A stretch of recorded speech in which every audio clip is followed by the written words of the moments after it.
Bonjour les fous de la food. Ici, c'est Virginie Legrand, chef à domicile épicurienne et hyperactive avec un parcours très atypique. Dans mon podcast, Passion sans modération, vous retrouverez tous les 15 jours des personnalités implantées dans la gastronomie d'aujourd'hui, des vrais amoureux du goût et de la vraie cuisine, des experts, tous enrobés d'une passion communicative. On parlera terroir, saveurs, créativité, artisanat. On vous racontera des histoires qui croustillent, des initiatives qui pétillent et qui font briller les yeux. Et on en a bien besoin aujourd'hui. Dans ce podcast, vous allez rencontrer des passionnés qui aiment partager, des entrepreneurs qui aiment se renouveler. Vous allez pénétrer dans les coulisses d'un monde délicieux, nourri aux convictions individuelles et aux engagements collectifs. Vous êtes curieux ? Alors installez-vous à notre table et on va se régaler tous ensemble.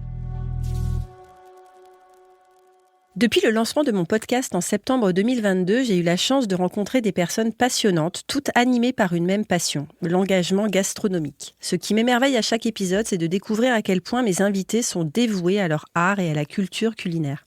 À travers chaque voix, chaque parcours et chaque histoire, je cherche à comprendre ce qui transforme une passion en engagement de vie.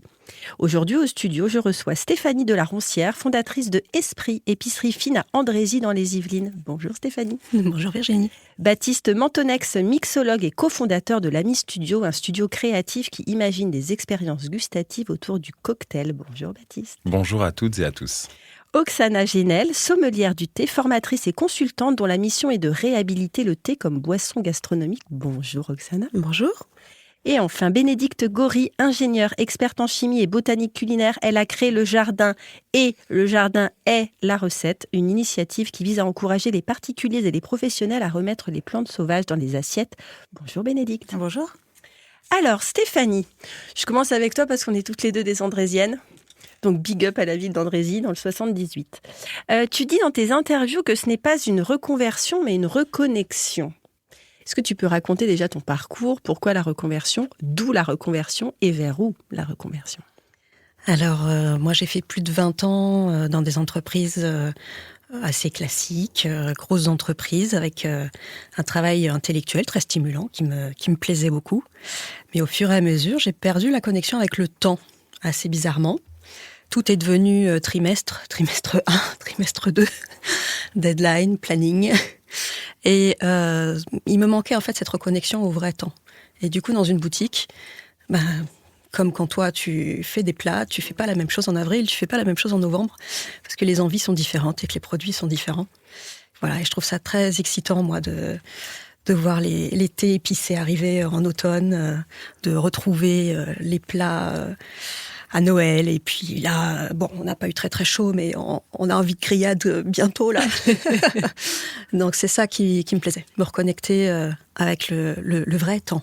Et quelles ont été, c'est très joli, et quelles ont été les étapes de ce cheminement vers la folie d'un autre temps ? Ça a été beaucoup de réflexion, ça a été aussi un cheminement physique, avec une fatigue qui m'a amené à me poser des questions. Et l'envie de trouver quelque chose d'un petit peu plus concret, un petit peu plus réel. Et après, une bonne dose de courage ou il en faut, hein. Voilà, évidemment, on a le droit de le dire. Avant de se jeter dans le bain, oui.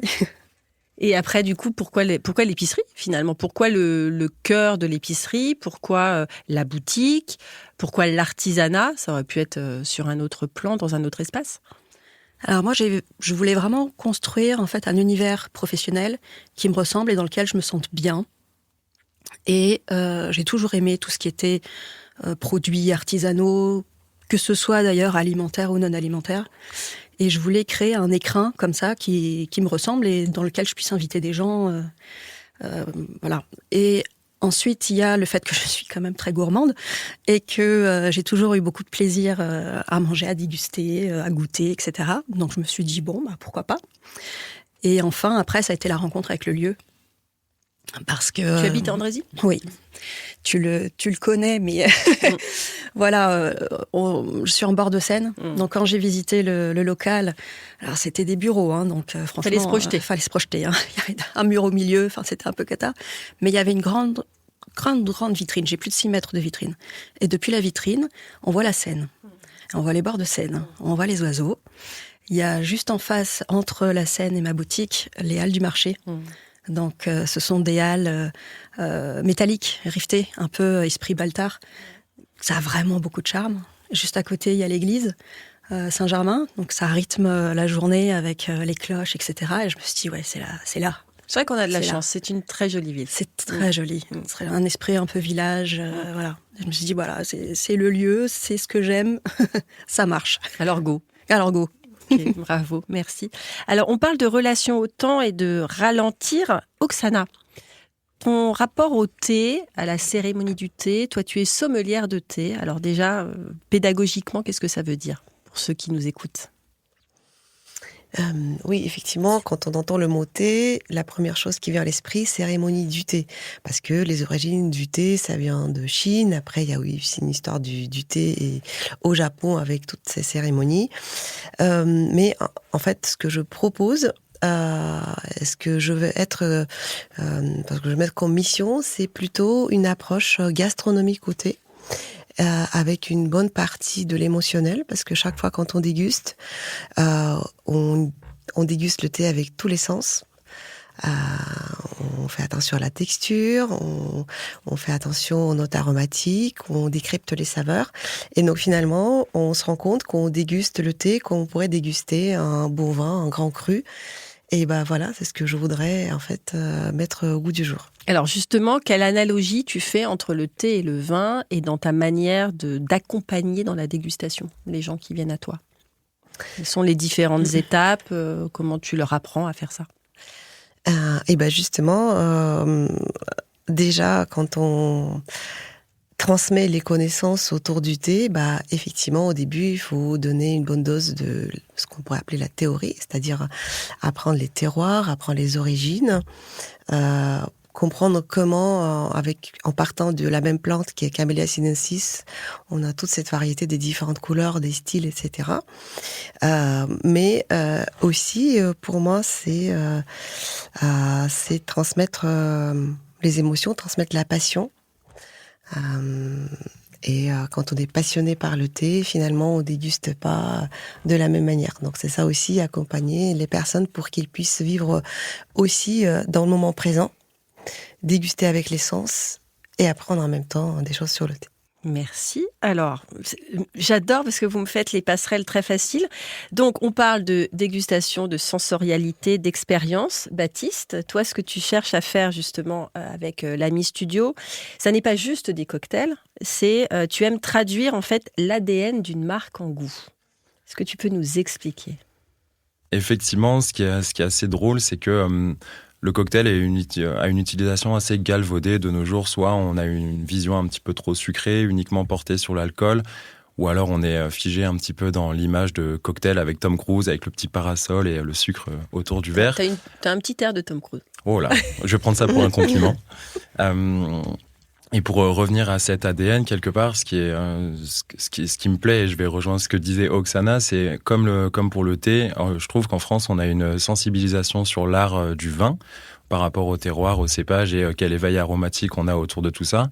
Et je voulais un petit peu retranscrire ça au niveau du cocktail parce que je trouve qu'on peut vraiment avoir une approche encore plus poussée dans le sens où Dame Nature nous donne tellement de matières premières et selon la manière dont on transforme ces différents ingrédients, on va pouvoir cibler telle ou telle molécule cible et avec un seul ingrédient, on va pouvoir avoir un camailleux aromatique et ce qui fait que on peut littéralement composer à peu près ce qu'on veut sous réserve de ce que la nature nous donne et aussi avec la technique appropriée. Alors, nous, on a travaillé ensemble parce que j'ai testé ce que tu sais faire. Tu peux raconter comment tu as créé pour moi ou pour cette soirée ? Alors, ton processus créatif. Le processus créatif, en vérité, l'Ami Studio, on est deux, donc je suis considéré un petit peu comme l'artiste. Coucou Aurore. Exactement, coucou Aurore. Un petit peu comme l'artiste, et Aurore est plutôt en charge du développement de la vision et aussi du cadrage de l'artiste. Et ce qui fait que quand tu nous as parlé de ta passion du lien, très rapidement, on s'est dit, bon, la passion, qu'est-ce que ça nous évoque ? Le lien, sous quel pont on va pouvoir jouer autour de tout ça ? Et étant donné que tu travailles en cuisine, j'ai voulu mettre en avant aussi des éléments qui d'habitude on ne trouve pas sous forme liquide. Et la recette est née assez rapidement, à savoir le temps d'une nuit. Voilà, un songe de manière onirique, ça s'est présenté. Par contre, de là à réaliser l'idée, ça nous a quand même demandé pas mal de R&D, à savoir 2-3 jours, et notamment Aurore a été là pour appuyer les différentes directions et notamment mettre le point final sur l'expérience, parce que la passion du lien, comme tu disais, c'est avant tout dans le verre, le lien entre les différents arômes et la manière dont les saveurs sont incorporées. Mais vu qu'il y avait énormément d'invités, on voulait simplement proposer autre chose qu'un service cocktail et donc une véritable expérience. Et c'est un petit peu le fer de lance de l'Ami Studio. C'est pas simplement boire quelque chose, c'est écouter, regarder, cerner. En fait, c'est avoir une expérience sensorielle à 100%. Et donc, effectivement, ton cocktail était à base de jus de céleri, liqueur d'abricot, sarrasin torréfié en sirop ainsi qu'en infusion avec une pointe de teinture piment ancho. Et pour créer ce lien avec les participants et boucler la boucle, on a créé des teintures donc, qui sont des concentrés aromatiques, un peu comme on pourrait faire en parfumerie, pour que chaque personne touche à la partition finale, la note finale de la partition, comme on pourrait dire. Et vu que c'était à la Philharmonie, quelque part, l'ADN était quasi respecté. On ne pouvait pas être plus sur du sur-mesure. C'est-à-dire que tu as pris tous les éléments, même spatiaux, en fait. Tu as pris mes éléments de langage, mes éléments de projection, les éléments spatiaux, les éléments des partenaires qui sont venus. Et après, il y a eu le petit pchit. Hein, c'est ça que tu avais 3 pchits que tu rajoutais en fonction de mes sponsors, en fait. Effectivement, et on voulait mettre aussi en avant, au-delà du lien qui était créé entre nous, artistes du goût de l'Ami Studio, les participants, mettre en avant aussi les partenaires qui étaient représentés à cette soirée. Et effectivement, ça a été une expérience totale, globale. Et c'est vraiment notre approche avec l'Ami Studio. Tout naît d'une rencontre, en fait. Il n'y a pas vraiment d'idée particulière. C'est uniquement une fois que le lien a été créé qu'on décide de pouvoir porter cette création à bout de bras. Et on a cette recette, on devrait ne plus l'utiliser parce que ce serait plus forcément pertinent. Bravo, en tout cas, parce que ça a beaucoup marqué. Enfin, Oksana, du coup, elle était là. Ça a beaucoup marqué, donc merci. Bénédicte, alors toi, tu as quitté une carrière dans l'industrie, confortable, pour te reconnecter au vivant et créer du coup le jardin ou le jardin est, parce qu'il y a un petit S. À quel moment le jardin a cessé d'être un décor pour devenir une vraie source de sens pour toi, et de vivant, et de vibration ? Alors effectivement, c'est un faisceau d'intuition et puis un cheminement personnel. Plein de choses qui sont arrivées dans ma vie et qui m'ont amené à considérer le jardin différemment. J'étais à l'époque avec effectivement un poste bien assis en parfum et cosmétiques et des enfants en bas âge, et tout ça commençait à manquer de sens. Alors c'est une expérience très riche parce que très exigeante en qualité, matières premières. J'ai pris beaucoup de plaisir à travailler sur ces matières premières, dans cette dimension parfum et cosmétique, mais je n'y trouvais plus de sens et j'avais peur que mes enfants puissent un jour me questionner sur mon rôle par rapport à toutes les problématiques environnementales qui commençaient à être de plus en plus prégnantes. Et je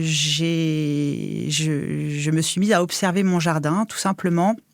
Alors un jardin tout à fait sauvage parce que pas du tout le temps de l'organiser, pas le temps de le tondre, pas le temps d'y mettre un potager, mais à la fois il y a eu cette prise de conscience que à l'état sauvage il apportait beaucoup plus de richesse finalement que s'il avait été tondu. Et en allant petit à petit l'explorer, j'ai découvert des plantes que j'aurais jamais vues si j'avais maintenu ce jardin tondu. Et puis j'avais parallèlement ce souhait d'être plus autonome en fait, de me détacher un petit peu des modèles de consommation traditionnels.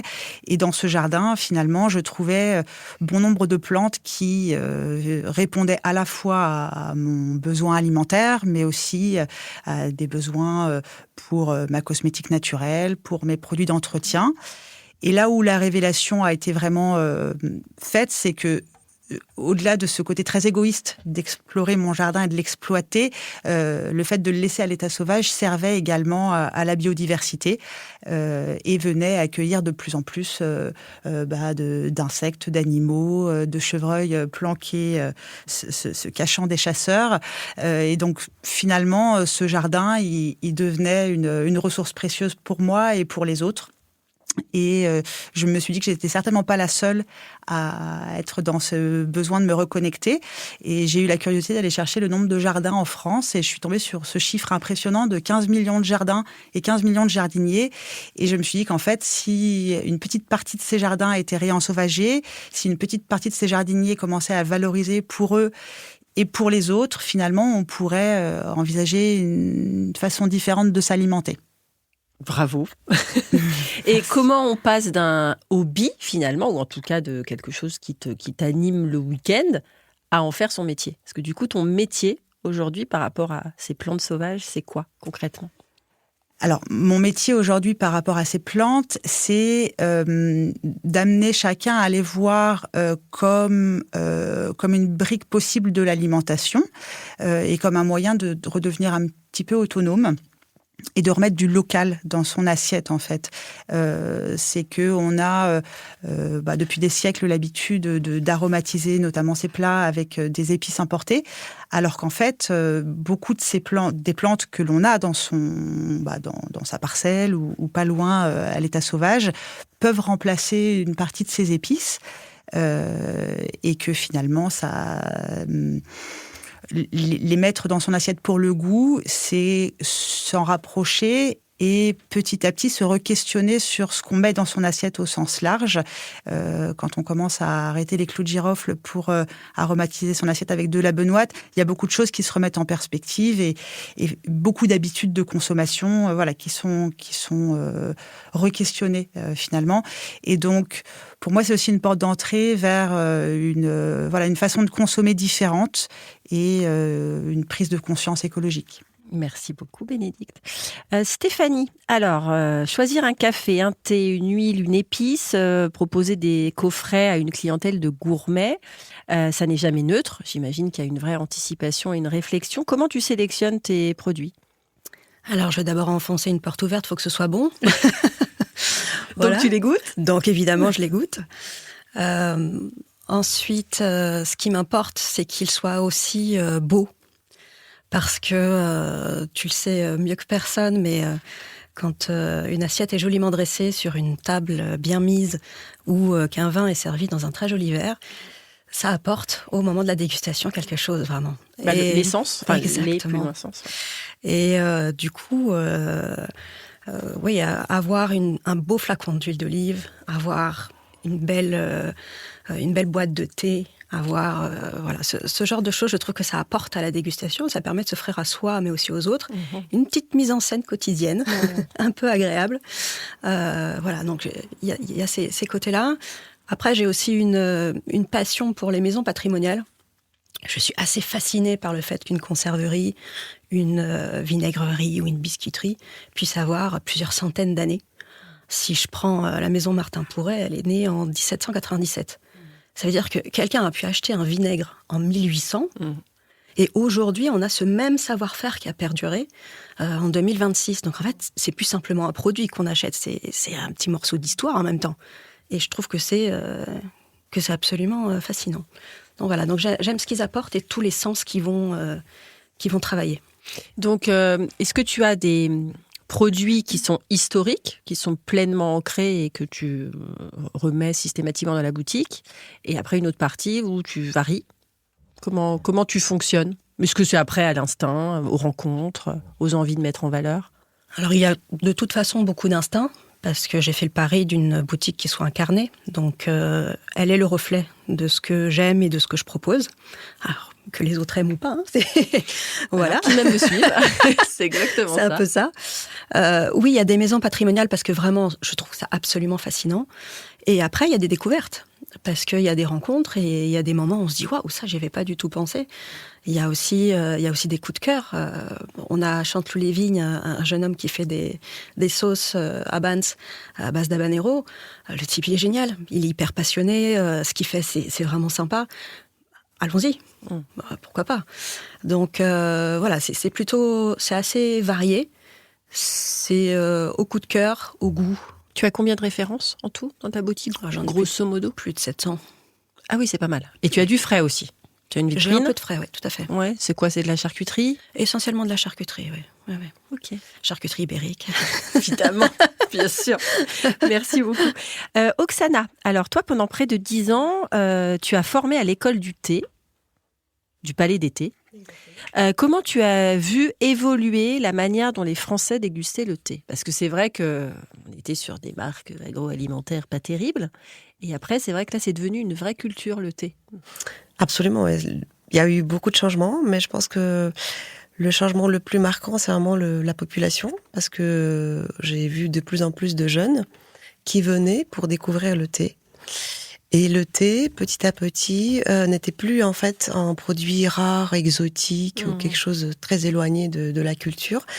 Et ces jeunes qui venaient pour découvrir le thé, j'ai vu que le thé, c'était vraiment, ça faisait partie de leur quotidien.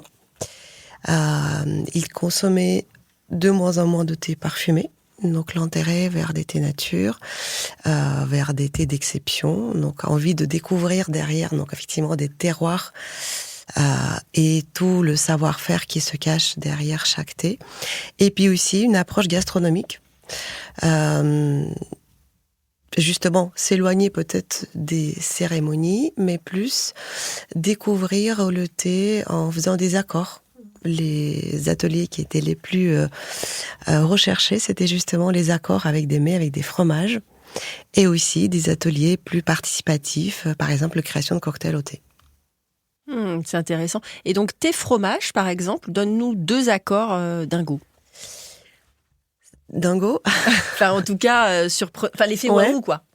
Quand on est dans la dégustation, on adore l'effet waouh. Absolument. Je pense que le premier, vraiment, qui est le plus surprenant, c'est un accord avec le Roquefort. On pourrait dire, Roquefort, c'est tellement fort, c'est particulier. Moi, je le dis. Voilà. Et finalement, on peut aller vers des accords qu'on appelle plutôt des accords de contraste. On peut l'associer à un thé vert parfumé au jasmin. Par exemple, les perles de jasmin, c'est un thé que beaucoup apprécient parce que c'est un thé avec une texture très ronde, avec une belle aromatique autour donc, justement de la fleur de jasmin. Et quand on associe ce fromage quand même assez parmi peut-être les plus forts, et ça donne quelque chose de très impressionnant. Il est transformé, en fait, le fromage qui est salé se transforme en un gentil dessert.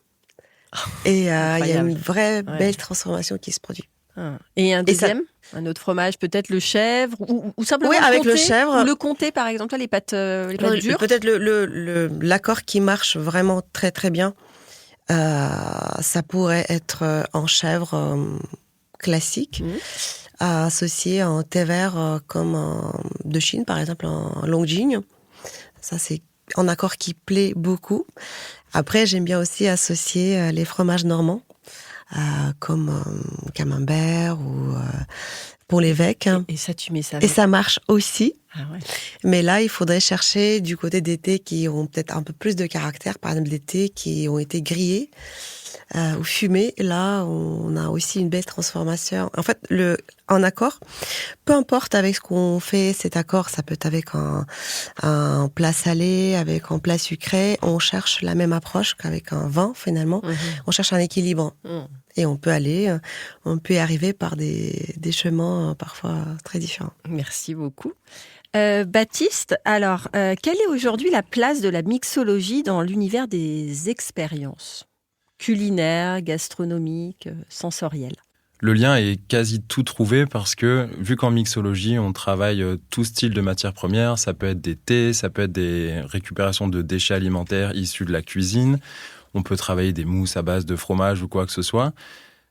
Ce qui est assez drôle, c'est que cette science liquide, quelque part, peut s'apparenter à tellement de techniques différentes que selon Oksana, comme tu disais, j'aime bien parce que j'arrive à rebondir assez facilement avec ce dont tu parles. C'est génial, il y a des connexions qui se créent. Cette fameuse connexion vient du fait que, d'un point de vue expérientiel, tu peux vraiment jouer sur cette dimension texture, arôme, rétro-olfaction, saveur. Et si tu as envie de, par exemple, prendre une dimension végétale, tu peux essayer de la sublimer avec des petites notes qui vont t'apporter un seul et même univers relativement contrasté, ou alors sinon partir sur des choses nettement plus dissidents ou dissonants surtout, mais faire en sorte à recalibrer au maximum de sorte à créer une expérience qui soit ultra fluide.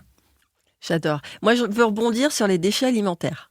Ouais. Parce que tu as dit qu'on pouvait tu peux créer une signature liquide avec des déchets alimentaires. Comment ça se passe ? Comment ça se passe ? Alors, ça me bluffe. Ça te bluffe ? Ouais. Mais en vérité, ce qui est intéressant, je trouve, dans cette dimension de la mixologie, c'est qu'on conscientise de nouveau la manière dont on consomme et transforme un petit peu les produits. Et donc, par exemple, pour le thé, j'ai appris il n'y a pas si longtemps que ça, parce que dans ce métier-là, on en apprend véritablement tous les jours, d'autant plus quand on propose du sur-mesure, parce qu'on est sans cesse en quête d'adapter la technique à la créativité. Ça, c'est le meilleur. Ouais, c'est de pouvoir se dire qu'avec un thé, tu peux le réinfuser au fur et à mesure et selon le X temps d'infusion ou la Xème fois d'infusion, tu vas avoir des tonalités aromatiques qui vont différer. Et donc, premièrement, tu vas travailler sur une concentration aromatique pour l'incorporer dans un cocktail. Et derrière, sur des choses qui seront moins aromatiques, tu vas pouvoir le mettre à infuser avec un autre ingrédient pour apporter une petite touche. Et pour revenir sur l'utilisation des déchets alimentaires, déjà, il faut que la matière soit bien sourcée, à savoir bio au maximum pour pouvoir récupérer un maximum de bienfaits. Mais tu peux, par exemple, déshydrater une poudre de carotte pour faire un givrage au niveau du verre, ce qu'on appelle un rim. Et tu peux rajouter un petit peu de piment, un peu de sel, et ce qui fait que ça te donnera ce petit goût de carotte. Et dans cette association, tu as cet équilibre qui est dans le verre. Et avec ce givrage, ce rim, tu vas avoir l'expérience qui sera totale. Alors, par exemple, la poudre de carotte séchée, là. Ouais. Tu ferais ça avec quoi ? Quel alcool, quel jus, Là, on est tous à te regarder, on est là. Ah, mais c'est génial.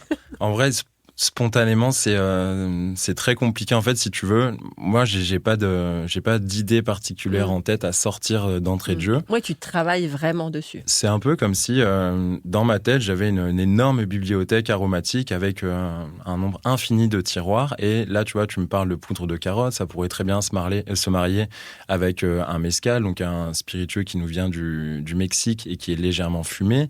Ça pourrait aussi être travaillé, je sais pas, avec un génépi qui est nettement plus herbacé. En fait, tout dépend de l'intention que tu as envie de mettre dans ceci. Et ce que je trouve assez fascinant, c'est qu'il n'y a pas de règles préétablies. Tu as la compréhension du mécanisme sensoriel humain pour savoir comment, au niveau de tes muqueuses nasales, au niveau de tes papilles et des récepteurs, effectivement, tout n'est que chimie. Et à partir du moment où tu as pris ça en considération, le terrain de jeu est tellement varié que pour un seul et même produit, comme je disais tout à l'heure, tu peux partir sur 5, 10, 15 transformations différentes. Comme un fruit ou un légume. Exactement. Des déclinaisons, des variétés. Et la liberté, en fait. Et la liberté, ouais. C'est ça. Merci beaucoup. Bénédicte, alors, dans la cuisine d'aujourd'hui, dans la gastronomie, on parle beaucoup de végétal, donc végétarien, végétalien, mais souvent à travers le cultivé. Comment toi, tu arrives à faire rentrer le non cultivé, le sauvage, dans la gastronomie, en tout cas dans le langage gastronomique, ou en tout cas dans le monde gastronomique. Comment les chefs voient-ils tout ça ? Par le goût. Bien entendu, c'est la porte d'entrée en fait. Il faut que ça plaise, faut que ce soit singulier.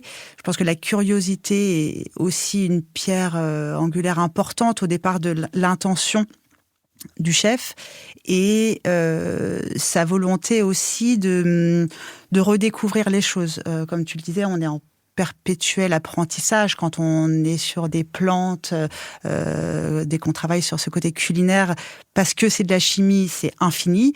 Et donc, il faut finalement accepter, avoir envie de se re-questionner sur ces ingrédients, sur ces matières premières. Donc finalement de se mettre un petit peu en danger. Donc les chefs qui aiment se rapprocher des plantes sauvages, ce sont des chefs qui ont cette curiosité et cette soif d'apprendre autour des plantes et cette envie d'aller aussi fricoter un petit peu avec la chimie. C'est-à-dire que on peut travailler de façon empirique et c'est très intéressant parce qu'on arrive souvent à des associations qu'on n'aurait pas imaginées, mais c'est, je trouve, particulièrement intéressant de comprendre ce qu'il y a derrière une plante, de la décrypter d'un point de vue composition, molécules aromatiques et de comprendre aussi la dimension dynamique derrière ces molécules aromatiques, parce que c'est pas parce qu'une plante a un goût à l'état frais qu'elle va avoir ces mêmes saveurs, ces mêmes arômes à l'état sec, ou si elle est infusée dans l'eau, dans l'alcool, dans la matière grasse, si elle est fermentée. Il y a énormément de processus chimiques qui rentrent en jeu pour faire évoluer ces molécules, des combinaisons qui sont infinies, et donc finalement même les chefs les plus aguerris sont des enfants par rapport à ces plantes. Donc c'est comme ça qu'elles peuvent commencer à rentrer. Et c'est vrai que c'est très intéressant de travailler avec les chefs parce qu'ils amènent leurs connaissances culinaires académiques, et ensemble on peut créer de nouvelles choses en apportant cette dimension moléculaire plus un savoir-faire. On peut arriver à des choses intéressantes. Et on est aussi dans une époque où les chefs sont devenus des exemples, des modèles pour beaucoup, très inspirants. Et donc, travailler avec les chefs permet aussi de faire ruisseler ces pratiques, ces savoir-faire vers le grand public. Il y a une philosophie, du coup, générale. Oui, tout à fait, oui. Merci Bénédicte. Stéphanie, tu nous as pas raconté la genèse d'Esprit. Pourquoi ce nom ? Esprit, c'était vraiment tout ce qui... Donc, Esprit, H-E-S-P-R-I-E. Ouais. Alors, c'est surtout l'intonation, esprit, un peu d'esprit. C'est la signature, un peu d'esprit, beaucoup d'effet. Parce que c'est ta punchline ? Ouais. Ah, super. Parce que je crois vraiment, vraiment, vraiment que des petites choses peuvent, au quotidien, améliorer vraiment beaucoup la vie, en fait, tout simplement. Je pense qu'un très bon café le matin, je pense qu'un thé bien préparé, c'est un petit peu de bonheur en tasse tous les matins. Et ça, c'est chouette. Et ça reste encore accessible. Il y a du très bon thé à moins de 7 € les 100 grammes. Il y a du très bon café, bien torréfié, que ce soit un blend ou un café de spécialité, qui sont à moins de 10 € les 250 grammes. Donc ça existe encore. On n'est pas sur du luxe inaccessible totalement.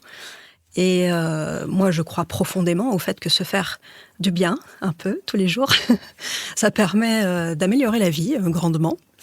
Et donc, je voulais absolument développer ça et puis le présenter. Voilà, tout à fait. Super, bravo.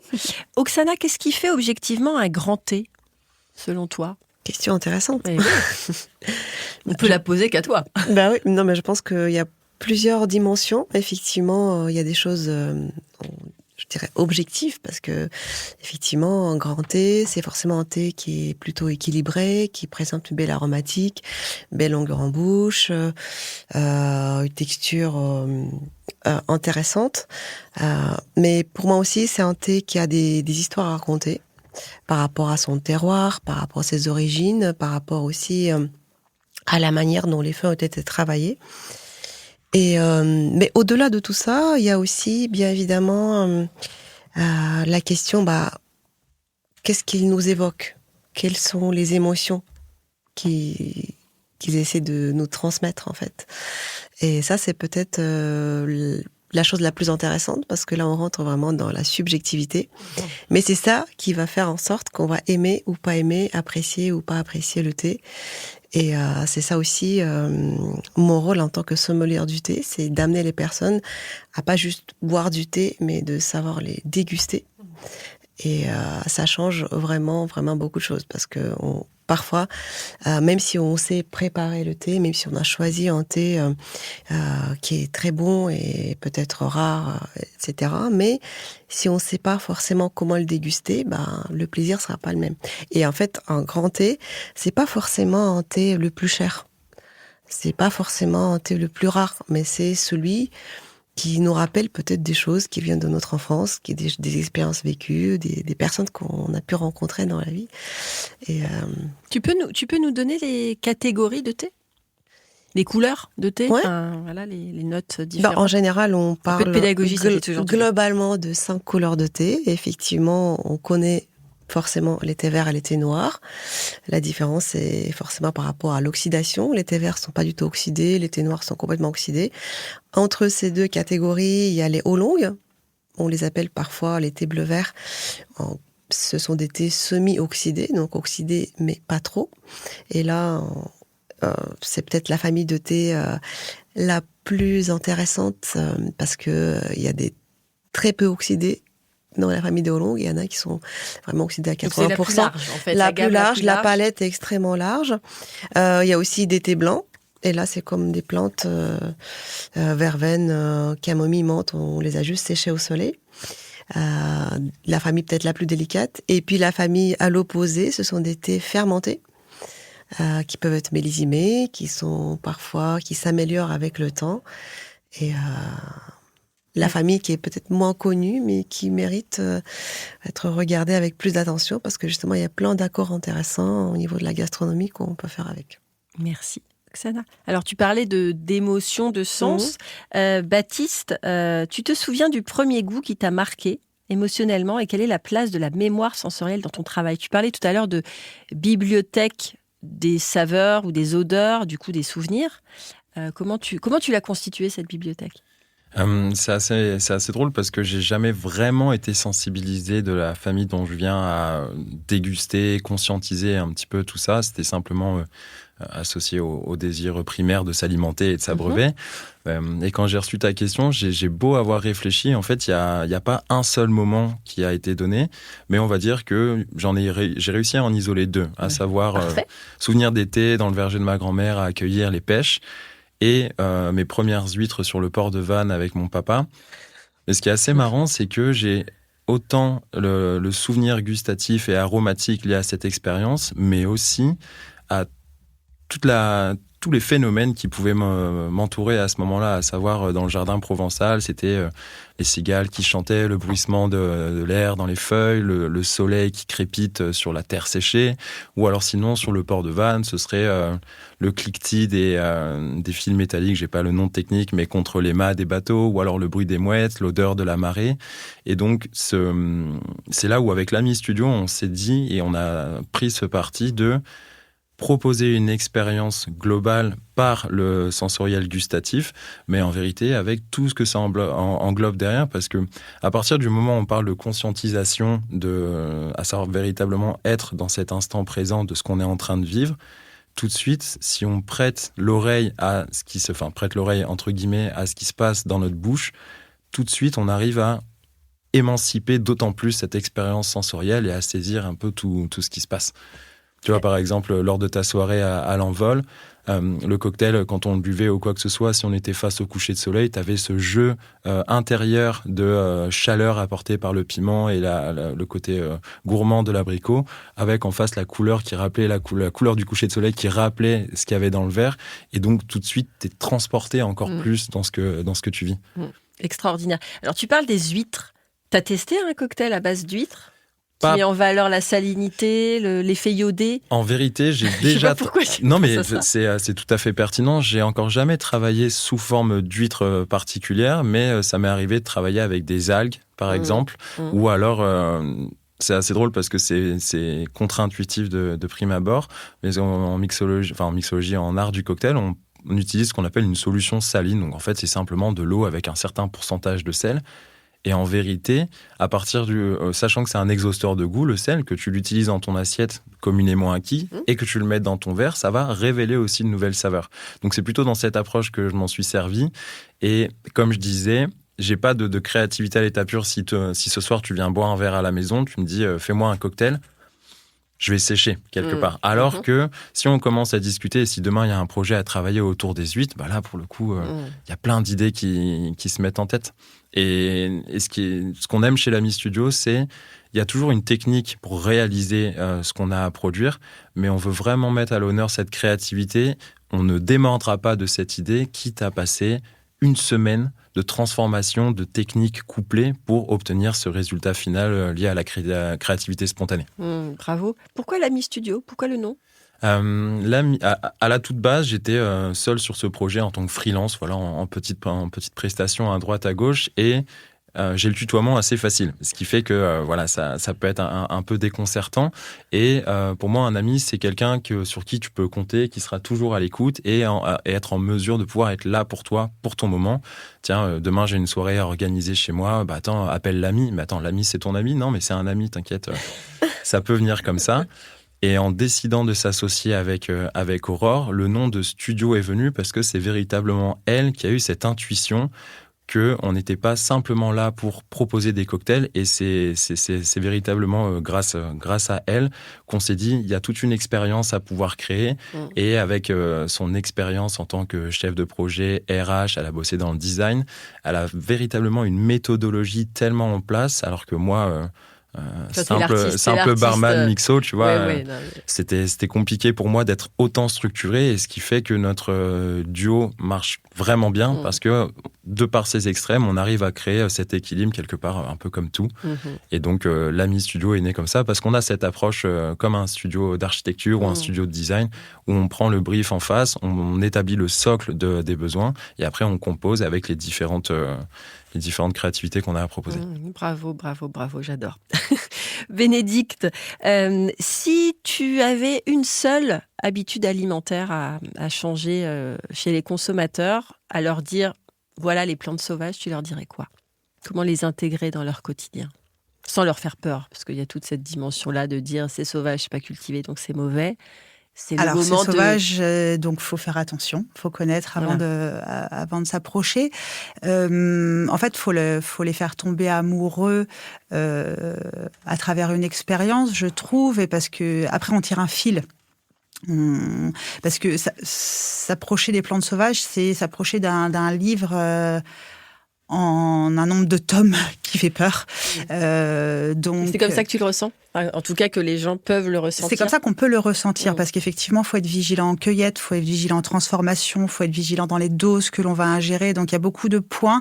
Et donc, il faut commencer par une plante, en fait. Et je trouve que ce qui est intéressant, c'est d'aller à la rencontre d'une plante qu'on a sous la main.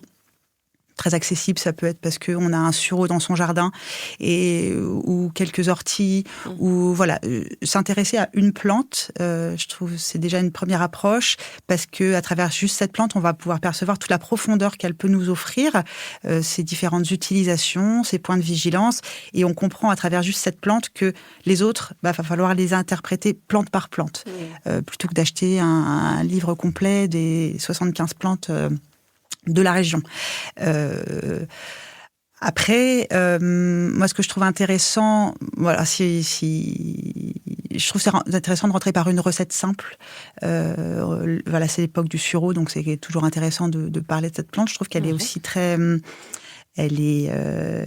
Elle paraît simple au début. Oui, parce qu'on connaît la fleur de sureau. On connaît la fleur de sureau, voilà. Ouais. Après, ce qu'on sait moins, c'est que le sureau frais n'a pas les mêmes arômes que le sureau sec. On profite du sureau quand il est là en fleur pour faire un champagne d'effet ou en mettre quelques grappes dans sa boisson. Or, il y a d'innombrables utilisations, et en sec, on va aller chercher d'autres molécules beaucoup plus mielées, beaucoup plus crémeuse, moins fraîche que le sureau, que la fleur fraîche. Mais donc, on va ouvrir un autre univers autour du salé.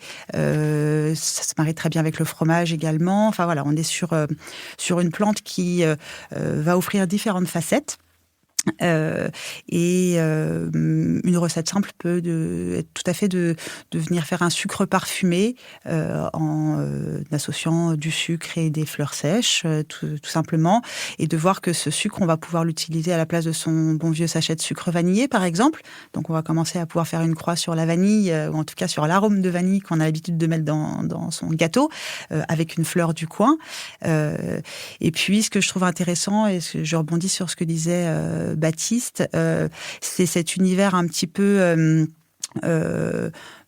de souvenirs, en fait, que l'on va pouvoir ouvrir à travers une plante. En fait, on n'a pas beaucoup de vocabulaire pour exprimer ce qu'on ressent sensoriellement quand on déguste. Donc, tous les intervenants autour de cette table sont passionnés par le sujet, et je trouve ça intéressant de partager. En fait, venir le ramifier simplement à des souvenirs, sans forcément essayer de lui mettre des mots de vocabulaire, mais se replonger dans des souvenirs qu'on a eus à travers une plante. On a pas les mêmes souvenirs associés à une plante commune pourtant, et c'est comme ça qu'on va pouvoir se l'approprier finalement, et voilà, aller le plus possible au fond d'une plante avant de se dire je passe à la suivante. Merci beaucoup. Alors la passerelle toute faite, j'adore, c'est hyper fluide. Première partie finie. Deuxième partie, moi je suis une ancienne professeure de lettres. Peut-être que vous ne le saviez pas, mais c'est le cas. J'ai été 12 ans prof de lettres et donc je suis très attachée aux mots. Et je vais vous parler je vais vous lire un extrait. Ça va résonner avec ce dont ça parlait de tout à l'heure. Mais quand d'un passé ancien rien ne subsiste, après la mort des êtres, après la destruction des choses, seule, plus frêle mais plus vivace, plus immatérielle, plus persistante, plus fidèle, l'odeur et la saveur restent encore longtemps comme des âmes, à se rappeler, à attendre, à espérer, sur la ruine de tout le reste, à porter sans fléchir, sur leur gouttelette presque impalpable, l'édifice immense du souvenir. Quelle est votre Madeleine de Proust ? Depuis tout à l'heure, j'entends les émotions, l'enfance. Voilà, c'est toujours un moment ou un autre, on aborde ça. Voilà, je vous laisse me dire quelle est votre Madeleine de Proust qui se lance. C'est dur, c'est pour ça que je la prépare pas celle-là. Moi, je me lance. Allez, Bénédicte. Aussi parce que ça n'a rien à voir. Moi, j'ai une partie de ma famille qui est bretonne. Et je me souviens très simplement de ces petites crevettes qu'on allait grises. Exactement, les petites crevettes grises, celles qu'on va manger en entier juste en laissant la tête de côté, mais trop fastidieux à éplucher. Simplement revenu dans du beurre, avec salé, du beurre salé, du beurre demi-sel bien entendu, et un tour de moulin de poivre très simple. Et j'ai retrouvé cette... alors, je n'utilise plus de poivre à titre personnel, puisqu'on n'en a pas tellement dans le coin. Ça pousse pas très bien par chez nous. Mais par contre, les graines de carottes sauvages, toastées, écrasées, fraîchement écrasées. Et en fait, il y a cette odeur de beurre et de poivre en même temps. Non. Et je trouve ça très intéressant parce que moi, ça me donne envie d'aller voir ce qu'il y a derrière d'un point de vue moléculaire pour l'expliquer, parce que je suis très rationnelle, mais on n'est pas obligé d'aller jusque-là. On peut juste se laisser bercer par le fait que c'est là, ça n'a rien à voir avec le beurre, ça n'a rien à voir avec le poivre, mais on est franchement dedans. Merci. On apprend tellement de choses dans cette émission. Les autres qui se lancent ? Alors moi, ce sont plutôt des souvenirs de petite enfance. J'ai grandi en Espagne. Et moi, je me souviens de ma maman qui venait me chercher à l'école avec des tranches de pastèque. Je me souviens on appelle ça des pommes cannelle ici, mais c'est un fruit, tu sais, tu coupes et voilà, ça a un goût assez particulier. Donc ça à manger à la petite cuillère quand ça dégouline sur les doigts. Voilà, ça c'est mes souvenirs. Et puis le turrón qui est voilà ça un peu sucré, un peu gras, un peu sucré, un peu tout. Mais j'en prends une bouchée et j'ai le soleil de l'Espagne qui revient. Ok, super. Oksana ? Et moi, j'ai grandi entre deux pays, la Russie et l'Ukraine. Et donc, les souvenirs qui me reviennent souvent quand on parle de la Madeleine de Proust, c'est des raviolis aux griottes fraîches que ma grand-mère préparait. C'était un plat traditionnel. Donc, les griottes qui étaient récoltées le matin même. Parfois, c'est moi qui allait les cueillir. Et donc, quand on mangeait ces raviolis, ça dégoulinait partout. On faisait plein de tâches. Parce qu'on mettait aussi un petit peu de sucre à l'intérieur. Et ma grand-mère n'était pas peut-être la plus grande cuisinière, mais elle mettait tout son cœur. Et après, effectivement, j'ai eu l'occasion de manger des raviolis avec la pâte plus délicate, plus fine, dans des restaurants. Mais pour moi, la meilleure version de ce plat, c'était forcément évidemment celle qui me rappelait mon enfance. Ouais. Et chaque fois quand j'en mangeais, j'avais plein d'images, des odeurs, des souvenirs qui revenaient en fait par rapport à ce lieu, par rapport aux occasions et à mon enfance. Merci Oksana. Malheureusement, je n'ai pas de Madeleine de Proust à proprement parler à proposer parce que depuis tout petit, j'ai toujours déménagé entre la France et l'étranger tous les 2-3 ans, ce qui fait que ma vie est parfaitement segmentée par ces différents déménagements. Et donc, je pourrais très bien parler du Mafé du Sénégal. Quels sont les pays, du coup, que tu as visités où j'ai vécu, ça a été au Sénégal, Guyane et Guadeloupe. D'accord. Et ce qui fait que Sénégal, c'est le Mafé ou le Yassa. En Guyane, c'est les nems proposés par les Mongs. J'ai vécu aussi à Lille, donc ce sera forcément la tarte au maroilles, le pain beurre confiture avec les huîtres en Bretagne, ou encore... Et la Guadeloupe, du coup ? Et la Guadeloupe, pour le coup, qui était plus récent, j'étais majeur à ce moment-là, et ce serait plutôt le bokit. Donc, je sais pas si tout le monde connaît, mais c'est une sorte de kebab avec du pain frit. Et ce qui fait que par des températures extrêmes, ça peut être assez lourd, mais je suis toujours ravi d'en manger en métropole, parce que forcément, ça te ramène à la chaleur tropicale. Merci, c'est parfait cette réponse. Écoute, c'est top. Avec qui aimeriez-vous partager un dîner ? Vivant, disparu, fictif ? Je me lance. Moi, j'adorerais partager un dîner avec Spinoza. Ouais, parce que je le considère comme un de mes meilleurs amis, dans le sens où j'ai réussi à lire ce qu'il proposait. Et c'est quelqu'un qui m'a fondamentalement touché de par le côté raison cartésienne et très argumentée, avec des scolies, des corollaires et ce genre de choses. Assez indigeste de prime abord, mais une fois qu'on arrive à rentrer dans son esprit et sa logique, en fait, je trouve que ce mec a tout compris. Et depuis que j'ai rencontré ce monsieur par la lecture... Oui, par la lecture, parce qu'il est mort depuis bien longtemps. Non, j'ai pas fait de transe chamanique ou quoi que ce soit. Mais en tout cas, ce serait vraiment avec cette personne-là que j'aimerais pouvoir dîner pour voir un peu... Et je dirais même, j'aimerais dîner avec lui, mais 300 ans en arrière, pour pouvoir voir un peu ce qui se proposait sur les tables de l'époque. Je dis oui. Moi, je suis la chef. Je viens avec toi dans le retour, dans le passé. Avec grand plaisir. Bénédicte ? Alors, c'est pas forcément quelqu'un, mais j'ai vécu une expérience il y a pas longtemps qui était assez intéressante d'un dîner immersif à l'âge médiéval. Et j'ai trouvé ça très intéressant et de revenir vraiment vers des traditions anciennes, ne serait-ce que de manger avec les doigts et de s'essuyer avec la nappe. C'était officiellement ce qu'il fallait faire, et de crier très très fort pour avoir un morceau de pain. Je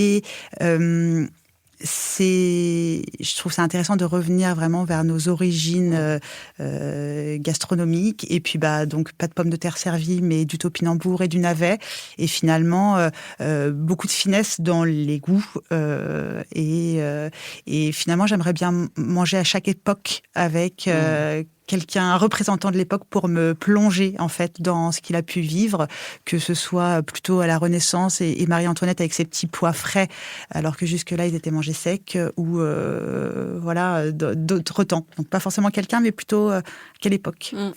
Je prends. Très joli. Stéphanie ? Moi, on va dire que Baptiste m'a inspiré. Lui, c'est Spinoza. On va dire, moi, c'est Épicure. Ah bah oui. Je pense qu'on aurait plein de choses à se dire.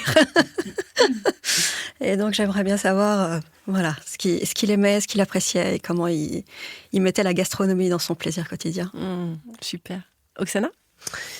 Roman Gary, sans aucune hésitation. Je pense que ça pourrait être On est beaucoup dans les mots, mine de rien, là, pour les trois. Et oui, parce que je pense que c'était quelqu'un de très élégant, très cultivé. Je pense que les discussions pourraient être vraiment très intéressantes. J'adore son sens d'humour, autodérision, et bien évidemment sa manière d'écrire.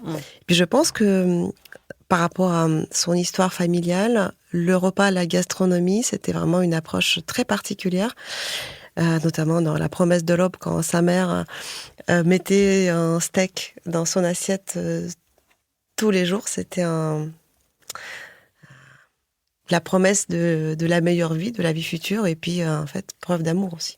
Et tu le sais très bien aussi. Du coup, oui. La gastronomie, c'est un des plus beaux c'est livres. forcément. Ouais, bien sûr. Non, mais cuisiner et nourrir, oui, ça veut dire partager son amour. En fait. Ah bah oui, nourrir l'âme, en fait. Absolument. Finalement, l'estomac, mais l'âme aussi. Merci beaucoup. Quel est le plat régional auquel vous ne pouvez pas résister ?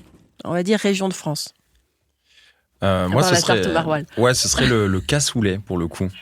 Ouais, parce que quand soit on l'a goûté à la cantine, on a tous été traumatisés par ce plat. On ne parle pas de la cantine. Parfois, on a pu aussi l'avoir sur des boîtes de conserve quand on est étudiant, pas le temps et pas le sou. Et quand on tombe sur un véritable cassoulet, là, il y a un chef à Cahors qui va bientôt prendre sa retraite et je suis bien triste. Et je suis retourné il n'y a pas longtemps pour manger son dernier cassoulet où il sélectionne particulièrement le grain, il le fait à tremper pendant 24 heures. Sachez qu'on ne peut pas le manger si on ne l'a pas appelé 48 heures avant. Impossible parce que c'est le temps nécessaire à cette préparation et ce qui fait que pour un seul et même plat, en fait, depuis tout à l'heure, on parle de goût, d'émotion ou quoi que ce soit, mais je pense qu'il y a aussi l'intention dans laquelle le créateur se place et ce qui fait qu'on le retrouve instantanément dans l'assiette. Tu habites à Paris ? J'habite à Paris. Bien, alors tu vas aller dans le 14e, Très bien. Restaurant de mon ami qui s'appelle David Radjebert, l'Assiette, et qui fait un cassoulet qui a été primé par le New York Times comme le meilleur cassoulet. Et c'est excellent, je l'ai testé il y a 2 semaines. Génial. Donc tu iras de ma part. J'y vais de ce pas. Ah non, mais c'est très très bon. Voilà, donc je transmets les informations. Merci Virginie. Bénédicte ? Je vais partir sur une boisson, ça passe aussi. Mais c'est validé. Mais il n'y a pas de bonne ou mauvaise copine. Après, elle est très proche de moi. S'il fallait choisir un plat, ce serait effectivement la tartiflette. J'avoue. Mais bon, donc une boisson très très proche. Le vin chaud. Je suis alsacienne. Donc ça voilà, je trouve qu'à travers cette boisson, on est vraiment dans le côté très réconfortant. On en a besoin parce il fait froid dehors. Elle porte beaucoup de choses, cette boisson. C'est vrai. Et par contre, c'est vrai que quand on regarde ce qu'on met dedans, on est vraiment dans la partie épices importées. Donc moi, je m'amuse à essayer de retrouver. Alors par exemple, qu'est-ce que tu fais ? Comment tu fais ton vin chaud ? Alors donc j'enlève les clous de girofle, j'enlève la badiane, j'enlève la cannelle et la vanille et j'enlève la vanille. D'accord. Donc et puis j'enlève l'orange, je garde plutôt de la mandarine. Je suis plutôt sur une base de mandarine de Corse ou de pomme pour avoir ce côté fruité et le côté épicé. Alors moi je trouve qu'il faut pas se mettre de frontières. Le vin chaud, il y a pas d'appellation contrôlée. Enfin je crois pas sur les ingrédients qu'on peut mettre dedans. Donc j'aime bien varier, mais c'est vrai que j'ai une base toujours souvent de Benoît Turben avec ce côté eugénol et clous de girofle en fait qu'on va retrouver. Ça donne une colonne vertébrale assez structurante à ce vin chaud. Et je vais m'amuser avec soit des feuilles de figuier qui vont donner ce côté un peu lacté, très onctueux en fait, un peu coco presque. J'aime beaucoup. J'aime y mettre, pourquoi pas une branche de sapin ou des bourgeons de pin. Le bourgeon de pin va avoir un côté un peu plus fruits rouges. Finalement, on va être dans la gourmandise, le pain un peu plus côté zesté, acidulé. Mais je ne me mets pas de barrière. Le laurier aussi, une bonne plante, une bonne feuille à glisser. On veut le goûter. Pas de problème. On fera ça avec Bastien. Avec Baptiste, pardon. Très bien, merci beaucoup. Stéphanie ? Moi, ce serait plutôt mes racines bretonnes là, qui parleraient. Une bonne araignée de mer avec une mayonnaise maison. Voilà, et quelques huîtres à côté, et un petit verre de vin blanc, c'est bon. On adore, on valide. Voilà. Non, on valide. Moi, je me projette avec toi. Il me faut pas plus, c'est bon. Très bien. Ça me va. Et toi ? Difficile de choisir, mais effectivement, je vous suis depuis j'entends les huîtres et j'ai vraiment l'image de ce plateau d'huîtres. En fait, j'aime bien les plats qui ont cette saveur umami qui me parle beaucoup.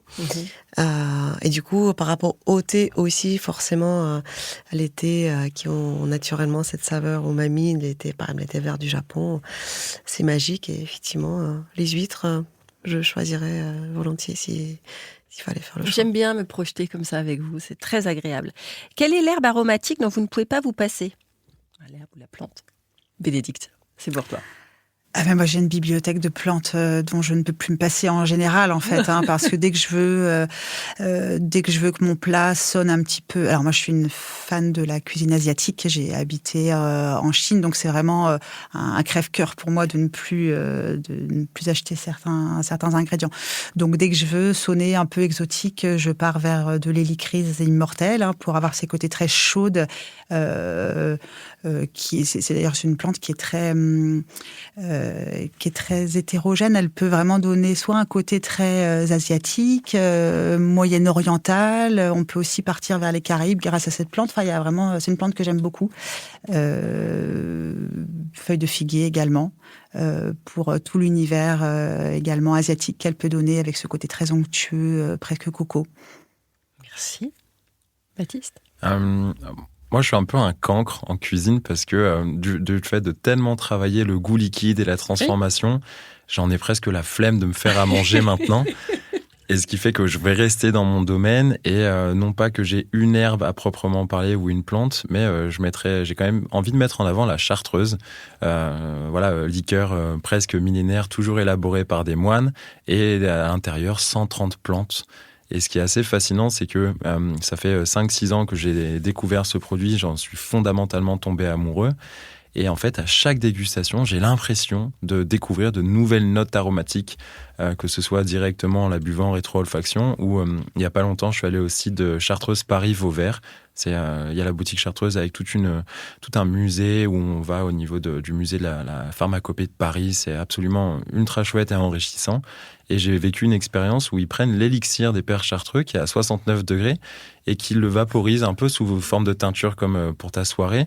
Et l'expérience olfactive est tellement riche que toutes les 5 minutes, on peut y retourner. On aura des notes aromatiques diverses et variées. Au début, c'est très frais, végétal, et après, ça bascule sur le chaud, les épices pour revenir sur d'autres plantes un peu plus anisées. C'est vraiment une expérience formidable.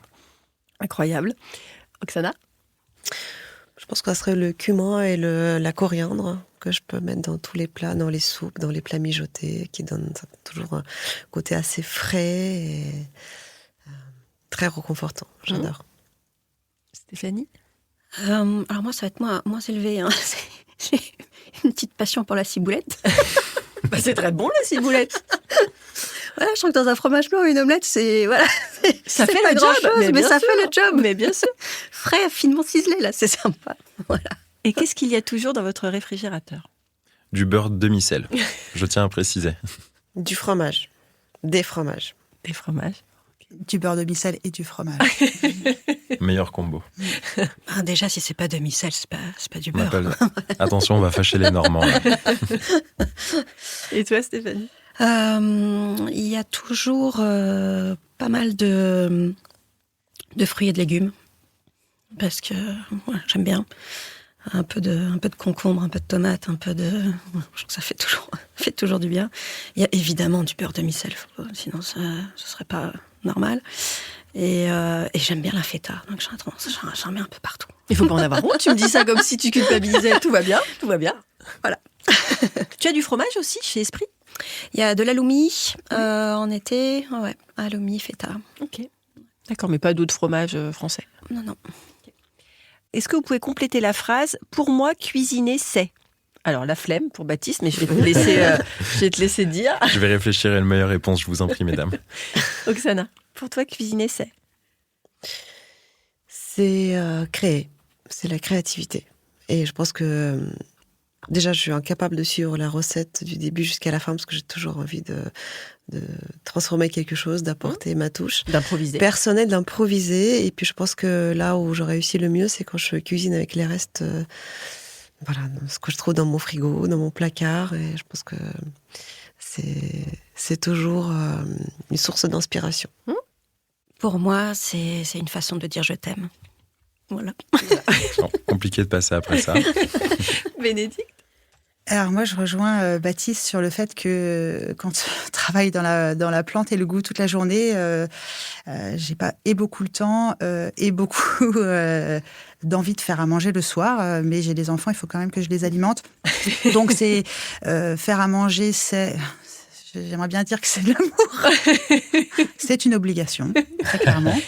Et on ne te jugera pas voilà. pour ça. Par contre, du coup, vu que j'ai pas le temps, je contourne l'histoire avec un nombre de condiments impressionnant. Et c'est vrai que c'est pour ça aussi que c'est mon métier. Il faut que je puisse cuisiner rapidement. Et pour ça, pour moi, il y a que les condiments qui vont vraiment twister rapidement une assiette. On a 5 minutes, des matières premières de base, des œufs, des pâtes, du riz. Mais le condiment va faire toute la différence. Donc, pour le coup, il faut qu'à la fin, ce soit bon. Oui, c'est un peu la priorité.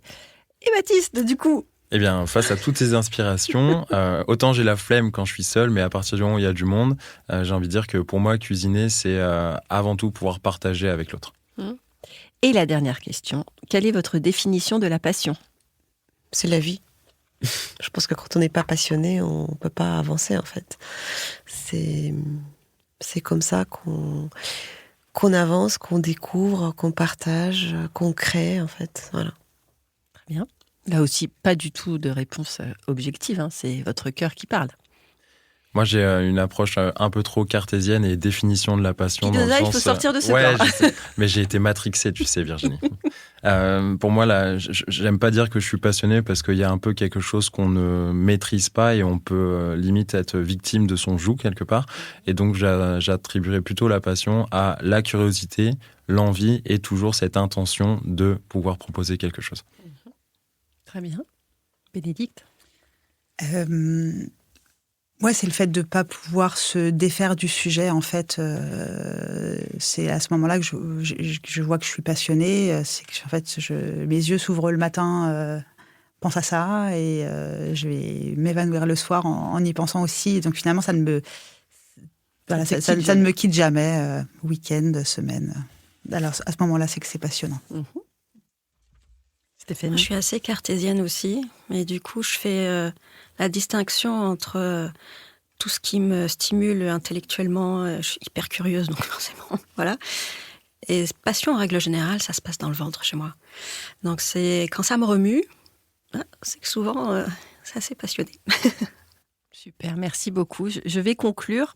Vos histoires émouvantes et savoureuses me rappellent à quel point la gastronomie est bien plus qu'un simple acte alimentaire. C'est une culture, un art, une manière de transmettre des émotions et des souvenirs, un réel savoir-faire autour du goût, doublé d'une curiosité débordante. J'ai la chance à chaque fois dans ce studio d'être témoin de ces moments où mes invités ouvrent leur cœur et partagent leur passion pour ce qu'ils font. Et c'est un véritable privilège. Vous aimez sensibiliser, j'ai adoré vous écouter. Et notre point commun, le besoin / l'envie d'explorer. Trouver le sens dans le vivant, comme je vous comprends. Merci donc à vous 4 pour votre enthousiasme et votre confiance.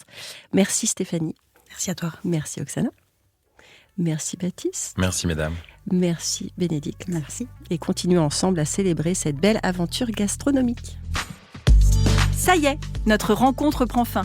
J'espère que l'inspiration et l'immersion dans l'univers de tous mes invités vous ont mis l'eau à la bouche. La conversation vous a plu ? Les confidences vous ont ému ? Merci de laisser un avis et vous abonner pour ne rien manquer des prochains épisodes et pour le propulser encore plus loin. N'oubliez pas de faire un petit tour sur mon site internet communique-passion.fr et de vous abonner à ma newsletter.